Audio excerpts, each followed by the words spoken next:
I still remember the cold snap in the air that night, January 14th, the eve of my 30th birthday. I was holding a small bottle of red wine, the good kind, something I'd picked up from a local winery during a solo trip I'd taken to clear my head the year before.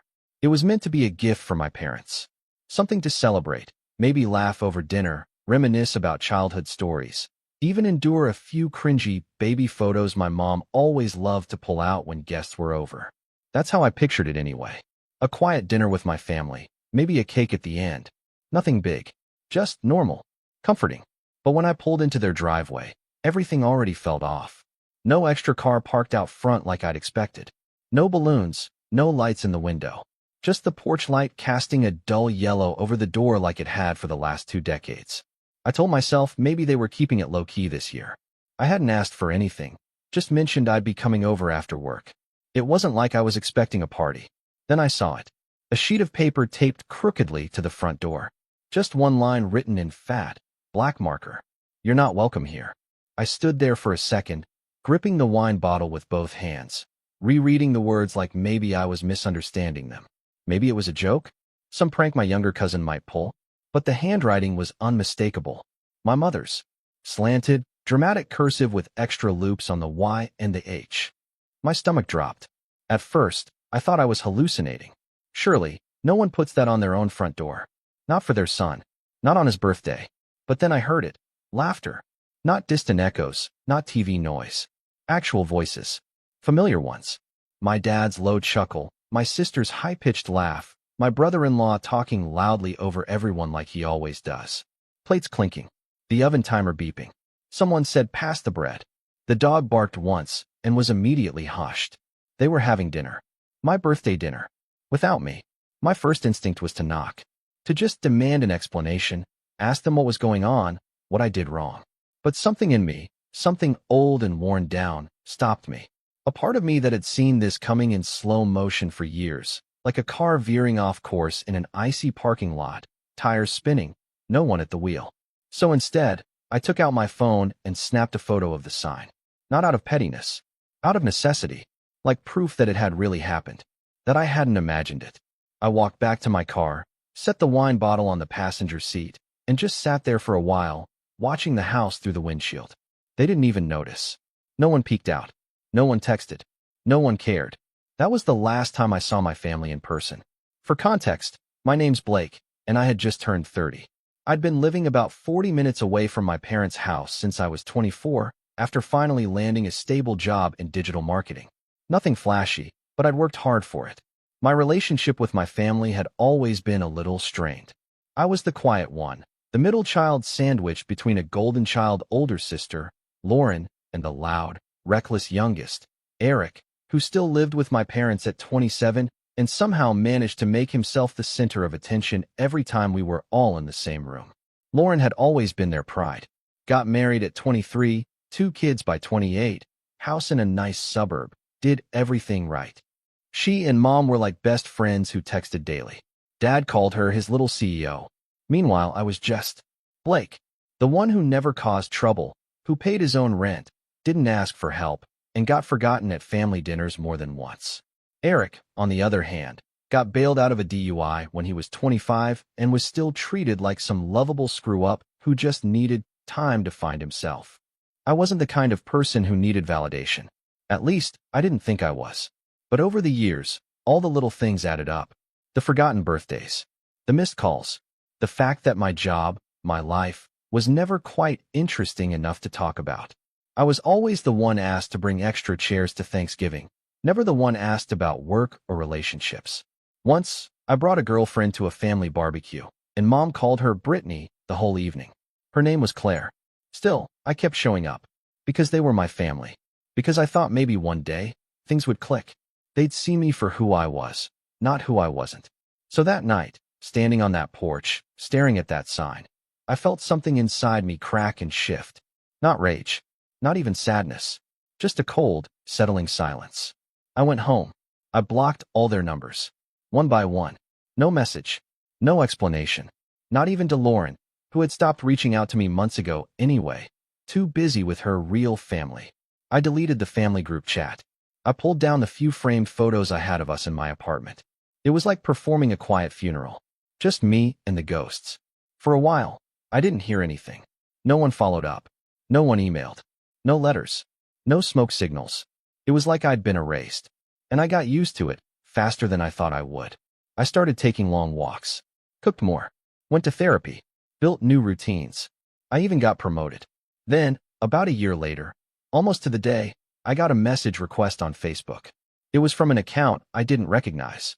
The profile picture was blank, but the name was unmistakable. My father. Blake, I know you're upset, but we need to talk. It's urgent. I stared at the message for a full minute before clicking out of it. My hands were shaking. I didn't respond. I didn't even block him. I just left it hanging there, like a rotten fruit on a dead tree. 2 days later, another message. This time from Lauren. I don't know why you're still acting like this. What happened last year was a misunderstanding. But now we really need you. Mom and Dad are in trouble. Please answer. That one hit differently. It wasn't just the message, it was the tone. Like I was the problem. Like I was punishing them unfairly. I read it again, and all I could think about was that sign on the door. The laughter. The way they didn't even notice I was outside. A week later, the messages escalated. Eric tried calling from a different number. Then my mom emailed me from a church account. They were in financial trouble, facing foreclosure on their house, and they needed help. Money. Fast. Apparently Eric had racked up some debt under their names, and Lauren and her husband were tapped out because of some remodeling project. They were turning to me, the invisible son, the one who wasn't welcome, and now they were furious that I wasn't leaping in to save them. It got worse after that. Guilt-trippy texts, long emails about family bonds, and how could you do this to your own mother? Even a voicemail from my dad, practically growling that I was being dramatic over one mistake, and that I was letting a grudge ruin the entire family. I didn't delete any of it. I was saving it. Because something in me had changed that night on the porch, and I wasn't going to let them rewrite the story this time. But what they didn't know, what they still don't know, is that I'm not just ignoring them. I'm planning something, and they're not going to see it coming. I didn't respond to any of their messages right away. I just watched them come in, one after another, each one layered with guilt, denial, and a strangely casual sense of entitlement. It was like they'd skipped right over the apology and jumped straight to the part where I was supposed to save them. As if nothing had really happened. As if I should have just brushed off being literally locked out of my own family on my birthday. As if I didn't have a right to be hurt. But I waited.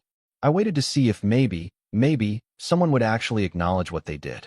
Not beg. Not manipulate. Just own it. They never did. Lauren was the first to break the silence in a big way.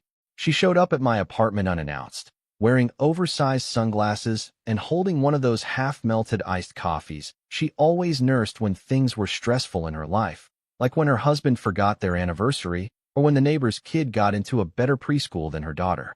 I didn't even know how she found my address. I know you're mad, she said the second I opened the door, standing on my welcome mat like it had personally offended her. But this is getting ridiculous. You're blowing this way out of proportion. I just stared at her. She looked past me into the apartment like she expected to see signs of misery. A pizza box. Takeout cartons. Maybe a bottle of cheap wine and a worn-out blanket on the couch. Instead, she saw a tidy living room, a small bookshelf with novels I actually read, and the faint scent of coffee and pine cleaner. I had made a life. A peaceful one. And I think that threw her off. What do you want, Lauren? I asked, voice low. They're gonna lose the house, she said, stepping closer like we were just picking up a sibling argument from childhood. Eric messed up. Mom and Dad are scared. And now they're blaming me for not doing more because I didn't want to take out a second mortgage. But I've got 2 kids, Blake. You don't even have. Don't, I said sharply. She shut up for a second. You weren't even at dinner, I said, still holding the door. The night of my birthday. You weren't there. But you didn't call either. You didn't ask why I wasn't there. I thought maybe you canceled. Lauren. She looked away, and her voice went flat. Mom said you didn't want to come. There it was. The lie. So easy. So rehearsed. And you believed her? I asked. After 30 years of being ignored, brushed aside, excluded? After all the times I showed up, supported you, backed you, you really thought I just flaked on my birthday? She crossed her arms. Look, I'm not here to fight. I'm just trying to fix this. We're family, Blake. I let that hang in the air for a beat, then stepped back and quietly closed the door in her face. She left without knocking again. 2 weeks passed. More emails. More texts. My dad sent one that read, "We didn't mean it to be cruel. It was just a hard time, and we didn't want drama that night. We needed peace." That one stuck with me. We needed peace. As if my presence disrupted their peace. As if I was the storm. The next turning point came when I ran into my uncle, my mom's younger brother, at a coffee shop downtown. I hadn't seen Uncle Pete in over a year, but he always liked me more than the others. We chatted briefly, small talk mostly, until he brought up the foreclosure. "They're talking to everyone they can," he said, "trying to get someone to help float them for a few months." I nodded. "I heard. You know your dad told me you offered to help, but then pulled out at the last minute?" My jaw tensed. "That's not true," I said flatly. Pete frowned. "Yeah, didn't sound like you. Thought it was weird." So now they were lying. Not just covering up their actions, but rewriting the narrative, trying to turn me into the villain. I knew my parents were good at spinning things, but this was new. And Pete wasn't the only one. Word got back to me through another cousin that I'd abandoned the family in their time of need, that I was bitter over something small, and that I held grudges like a child. That was the last straw. I didn't say anything publicly. I didn't respond to the messages or tell anyone my side. I just started watching, listening, paying attention. And that's when I found out about the account. My mother had opened a joint savings account in my name when I was a teenager. Something she told me was just in case. I never used it, never touched it. But I found out through a quiet conversation with Pete, who used to work in banking, that the account was long closed and that it had been emptied 5 years ago. Over $14,000. Money that was supposed to be mine from an old inheritance, something left by my grandmother, who passed when I was 19. I never saw a dime. Pete looked uncomfortable when he told me. I didn't want to get involved, Blake. But I figured you should know. They said they needed it for Eric's rehab. Eric. Rehab number 2, if I remembered right. The one he left early because he wasn't feeling it. The one my parents praised him for trying, even though he quit and ended up spending the next year couch surfing with friends and blowing through his credit card. I felt sick. It wasn't about the money. Not really. It was about the pattern. The betrayal. The fact that they stole from me quietly, then cut me off when it no longer suited them. They had been using me, emotionally, financially, and now, reputationally. And when I finally stopped giving, they acted like I was the one who turned my back. I kept everything. Screenshots, voicemails, copies of the old account statements that Pete helped me track down. I started documenting things, not out of paranoia, but preparation. Because I wasn't going to keep playing the role they cast me in. Then came the betrayal that shattered the last piece of me that still, stupidly, hoped they'd change. It was a Sunday afternoon when I got the message. Not from Lauren. Not from my parents. From Claire. Yes, that Claire. My ex. The one they had called Brittany all through that barbecue. The one who broke things off 2 years ago because she said she didn't want to marry into my family. We hadn't spoken since. Her message was short, cold, and devastating. "Your mom reached out to me. She said you're spiraling and asked if I'd consider talking to you, maybe helping you see reason. I told her not to contact me again. Just thought you should know." I don't know how long I stared at the screen. My mother had contacted my ex-girlfriend behind my back, told her I was spiraling, and tried to manipulate her into emotionally re-engaging with me to what? Snap me out of my tantrum. Drag me back into the fold. I felt like I couldn't breathe. It was humiliating. It was intrusive. And it was the most grotesque violation of my privacy I'd ever experienced. She hadn't just crossed a line. She had bulldozed through a wall. And for what? Because I wouldn't open my wallet? Because I refused to be their safety net? That night, I sat at my desk and opened a blank document. At the top, I wrote, "They said I was being dramatic over one mistake." And underneath it, I began writing every moment, every quote, every memory, every lie. I laid it all out in clear detail, dates, bank records, names, texts. It wasn't for revenge. Not yet. It was for clarity. Because when the time came, and I knew it was coming, I wasn't going to just walk away. I was going to make sure they never forgot what they did. For about 2 weeks after Claire's message, I couldn't sleep. I'd lie in bed with the lights off and stare at the ceiling, my mind spinning like a scratched record stuck in a loop. I kept replaying every moment from that night on the porch, the sign, the laughter, the warmth behind the windows I'd never been invited into. Then the emails. the accusations, the fake victim narratives they were spreading. And now this, my own mother reaching out to an ex I hadn't spoken to in 2 years, telling her I was spiraling. I wasn't spiraling. I was waking up. But in that moment, it didn't feel like strength. It felt like freefall. I didn't tell anyone. Not my coworkers. Not the few friends I still kept in touch with. Not even my therapist, at first. I just shut down. I went into autopilot mode. Wake up. Shower. Eat something small. Commute. Work. Smile politely at meetings. Laugh when someone made a bad joke about spreadsheets. Reply to emails like nothing was wrong. I'd always been good at staying invisible. I was raised to be. You learn early, when you're the overlooked one, how to fold yourself small. How to take up just enough space to be tolerated, not enough to be a burden. But eventually, that survival skill starts to feel like a coffin. One night, I stayed late at the office, not because I had to, but because I didn't want to go home. My apartment had become too quiet, too still. It felt like a waiting room I'd been sitting in for years, hoping someone would finally walk through the door with answers. Instead, all I had was a cold dinner and that stupid wine bottle I still hadn't opened from my birthday. It sat on the counter like a cruel souvenir. I remember slumping over my desk, the glow of the monitor lighting up my tired eyes, and just whispering, "Why wasn't I enough?" It was the first time I'd said it out loud. It wasn't just about the birthday, or the sign, or even the money they took behind my back. It was years of being the second thought, the afterthought, the background character in a family that always made me feel like I had to earn a seat at the table that should have been mine by birthright. And now, they wanted help. Not because they saw my value, but because they saw my wallet. That realization broke something in me. But in the silence that followed, something else started to grow. Resolve.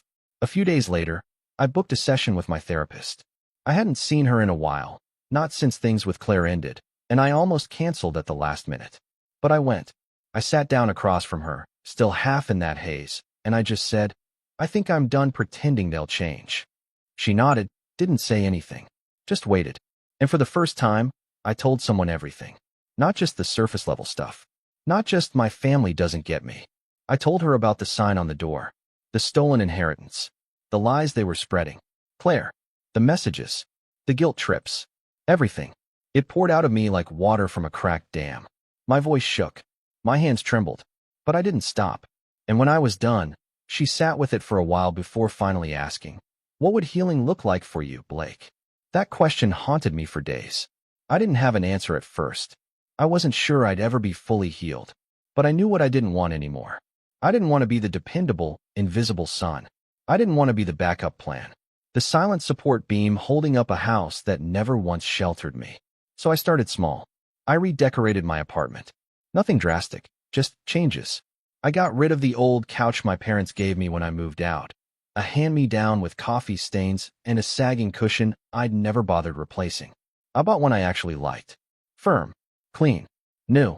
I donated old clothes, got new sheets, rearranged the furniture, hung art I actually cared about. It felt like reclaiming space in my own life. Then, I started cooking again. I'd forgotten how much I liked it. Not just microwave meals or rushed pasta, but real cooking. I made lentil stew one night, slow-cooked for hours, with garlic naan and roasted carrots. It filled the apartment with warmth. I lit a candle, ate on real plates. It was just me, but for the first time, that didn't feel lonely. It felt peaceful. At work, I quietly started applying for new positions.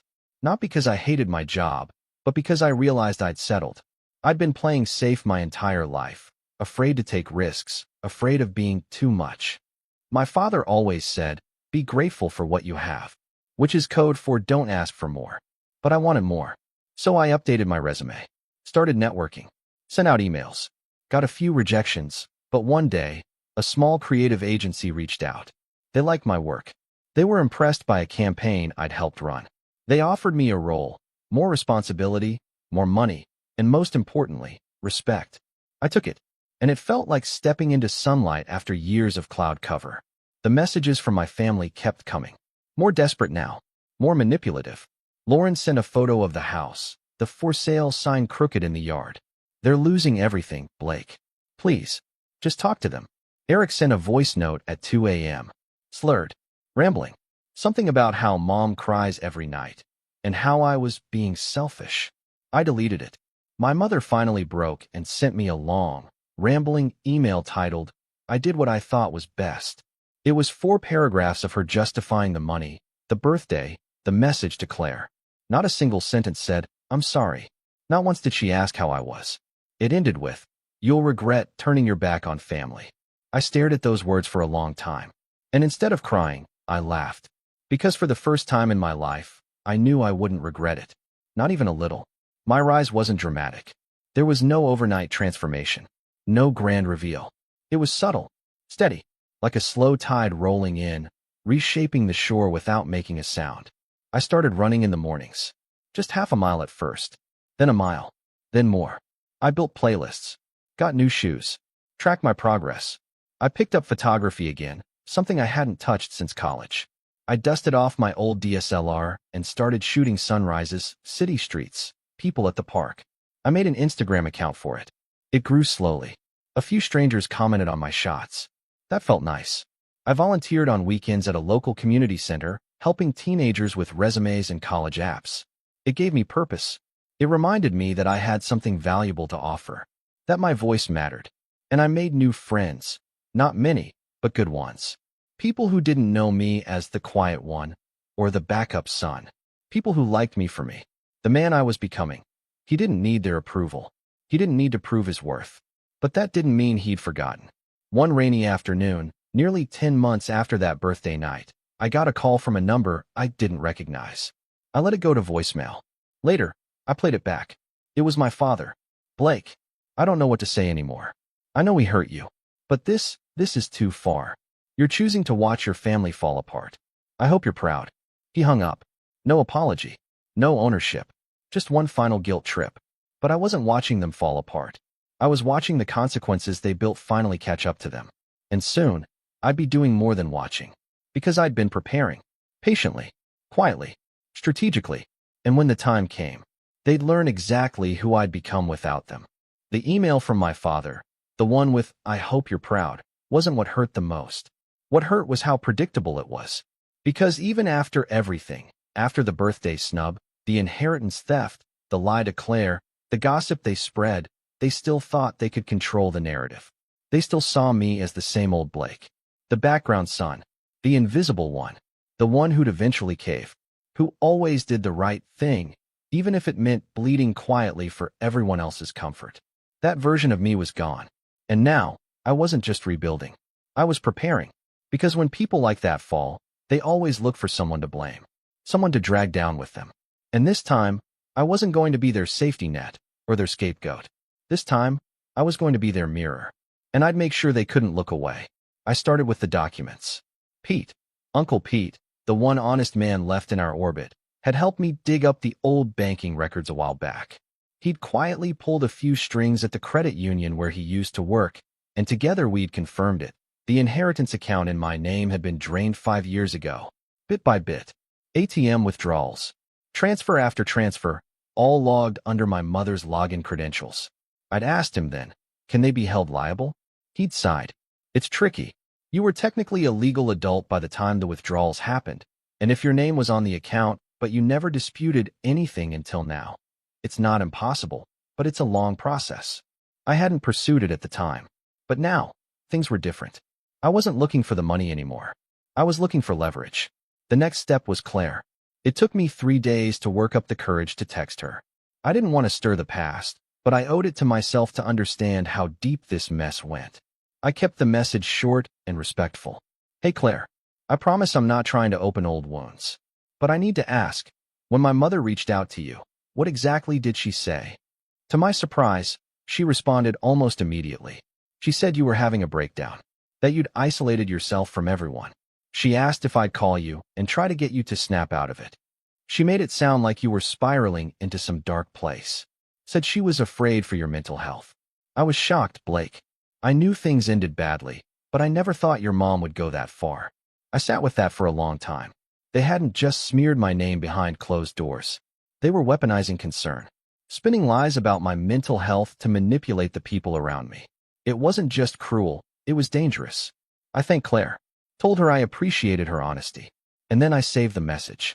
More documentation, more pieces for the puzzle I was building. I spent the next month gathering. I started with old emails, messages from Lauren, my parents, even a few from Eric over the years. Passive-aggressive jabs about how you've always been too sensitive, or you never really pitched in like the rest of us. I organized them into folders, screenshotted threads, labeled voice messages. Then I went deeper. Pete introduced me to a lawyer friend, Maggie, who specialized in financial disputes and family estate matters. I met with her one Saturday afternoon at a quiet little office downtown, handed her a flash drive, and walked her through everything. She listened, asked questions, took notes. When I finished, she leaned back and said, "They might not have committed fraud in the criminal sense, but this is a pattern of financial exploitation, especially if we can prove coercion or misrepresentation. If nothing else, it's civil. And frankly, it's morally bankrupt."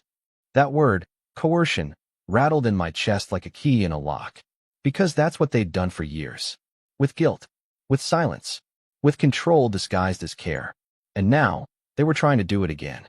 Only this time, it was me who held the door. Maggie told me we had options. "Whether you want to sue or not," she said, "you have a case. You could go public. You could file a claim. You could even approach the bank about identity misuse, depending on what we find.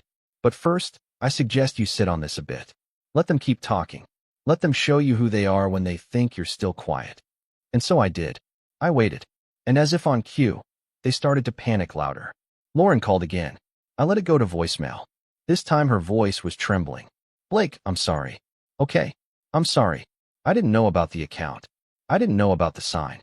I've had so much on my plate. The kids, work, everything. Mom and Dad they're falling apart. They're fighting all the time. Eric's threatening to move out. They might lose the house. Please, just talk to them. Please." Then, after a pause, she added, "You're not this cold. This isn't you." But it was me. Not cold. Just awake. No longer the one holding the rope while they played tug-of-war with my dignity. 2 weeks later, I got a call from a number I didn't recognize. I answered this time, out of curiosity. "Is this Blake Sanders?" "Yes. This is Officer Rutledge with the County Police Department. We received a report from a Mr. Eric Sanders that you've been threatening the family. He listed your number and email and said you've been sending harassing messages. Do you have a moment to speak with me?" My stomach dropped. For a brief second, the old fear came flooding back, the instinct to shrink, to apologize, to smooth things over. But I caught myself. "No, officer. I haven't contacted my brother in over a year. I have documentation of all communication. I'd be happy to share that with you." The officer paused. "Well, that's helpful." Honestly, his statement was thin, but we had to follow up. "Mind sending over whatever you have?" I did. Every email, every voicemail, every unreturned message, every screenshot showing that they had been the ones hounding me, not the other way around. I never heard back from Officer Rutledge, but the message was clear. Eric had tried to escalate things, maybe out of spite, maybe out of desperation, maybe because someone, likely my father, had told him to do it. And now, they'd played their hand. They weren't just desperate. They were dangerous, which meant it was time for me to stop playing defense. I called Maggie. "I want to move forward," I told her. "Not just legally. I want to make sure they can't do this again. To me, or anyone else." She helped me draft a cease and desist letter. We addressed it to each of them individually, my parents, Lauren, and Eric. It spelled out the harassment, the lies, the slander, and it warned that any further attempts to contact me, smear me, or involve law enforcement under false pretenses would result in immediate legal action. I sent it certified mail. Signature required. The silence that followed was deafening. No calls, no emails, no more voicemails at 2 a.m. Just nothing. For the first time in over a year, I breathed easy. But I wasn't done yet, because they had spent decades telling everyone I was unstable, ungrateful, unloving. They'd rewritten our story and handed it out like a script. And now, they were about to face the full consequences, not in anger, not in chaos, but in clarity. I started working on something else, something bigger. It began as a document, then a draft, then a story. Not for the public, not yet, but a record of who I was, what they did, and what happens when the quiet one finally speaks. Because they'd called it one mistake. But soon, the world would know just how many there really were. I didn't get satisfaction from watching them suffer. That's the part people get wrong about revenge. It's not about watching someone burn while you sip coffee with a smile. It's not about rage or retaliation or even gloating. Not when you've been gaslit and discarded for most of your life.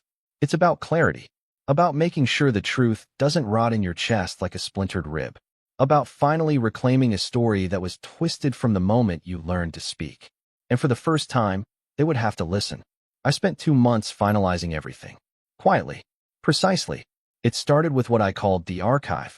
A simple cloud folder organized into categories: financial exploitation, emotional manipulation, exclusion, smear campaign, legal threats, police involvement. Every voicemail, every email, every message they sent, every lie they told, cataloged, timestamped, and paired with commentary. I included my own reflections, my therapist's notes, with her consent, and a timeline of every major incident from childhood through that birthday night with the sign on the door. It wasn't just for documentation. It was a mirror, one they couldn't shatter or look away from. Then I compiled a letter. Not an attack. A report. A full breakdown of what they did to me and why it mattered. I titled it, "The Son You Never Saw." And I sent it. Not to them.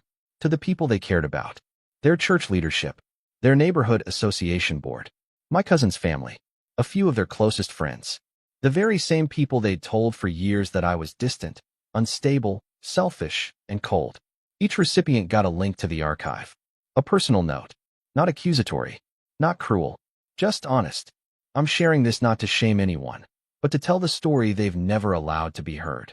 I've remained silent out of fear and respect. That silence nearly broke me. I'm not asking you to take sides. I'm just asking you to read. The impact was immediate. I didn't hear from my parents directly, of course. That was expected. But Pete texted me the next morning. "Pete, Blake, what you sent out, people are talking. The church board is furious.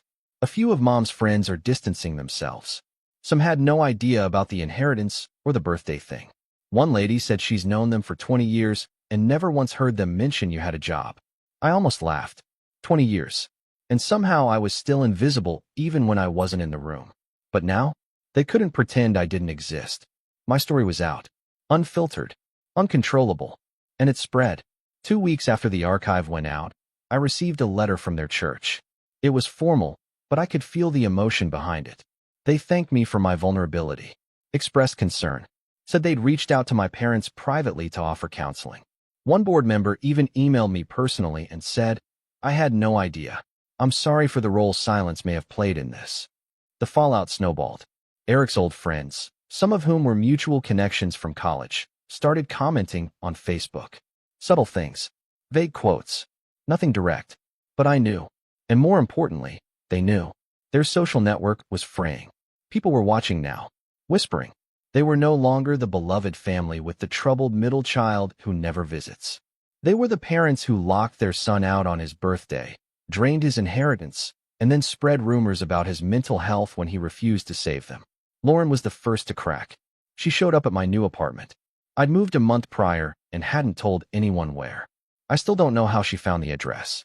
But there she was, eyeliner smudged, cardigan clinging to her like armor, her voice tight and trembling. "You've destroyed everything," she hissed before I even opened the door all the way. I didn't respond. I didn't need to. She pushed forward. "Do you know what you've done? Mom can't even go to the grocery store without someone asking about that damn letter. Dad's being pushed out of the HOA board. And Eric? He's talking about suing you for defamation." I gave her a long, steady look, then calmly said, "Good luck with that." I kept records. Her jaw clenched. "I didn't deserve this," she said. "None of us did." That was the last straw.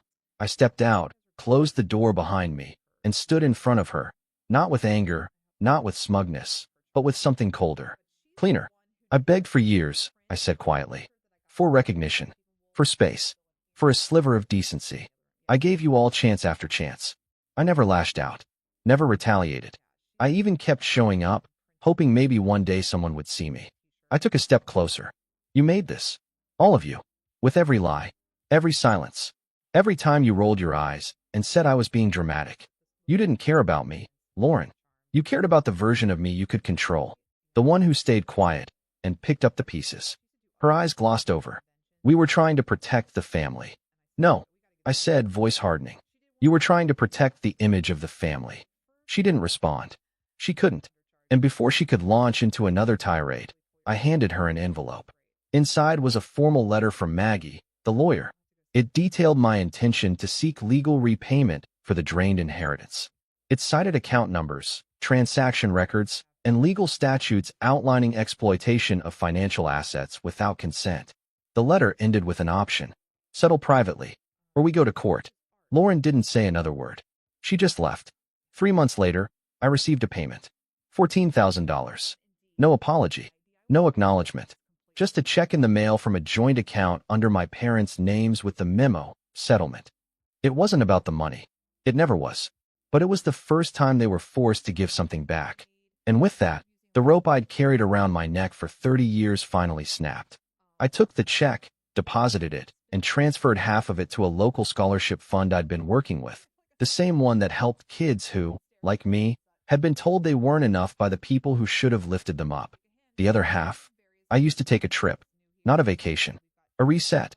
I went to a quiet cabin in the mountains. No signal, no noise, just trees, silence, and peace. The kind I never knew existed. And on the final night there, I opened that same wine bottle I'd brought to my parents' house for my 30th birthday, the one that had sat unopened for a year and a half. I poured a glass, took a long sip, and wrote the final entry in my archive. They said I was being dramatic over one mistake, but it was never just one. And now, they finally understand. The son they discarded is the man who learned to stand. Not in spite of them, but without them. I closed the file, uploaded it to a secure drive, and walked away from it all. Not bitter, not broken, just free.